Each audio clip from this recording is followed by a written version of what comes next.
Yan, gabi na naman.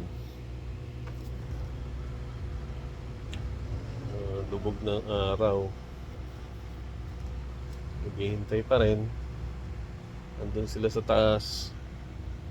Uy, liwanag nun ah. Doon sa ano. Dito pa rin ako sa loob ng camper van.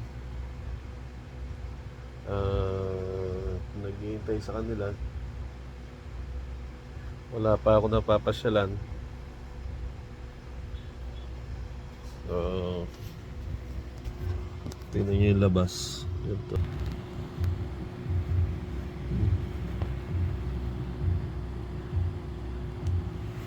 Dito sa loob. Oo nga pala.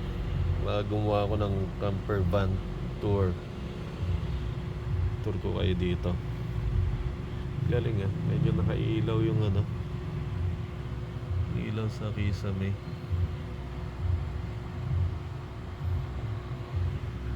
So, hintayin natin sila.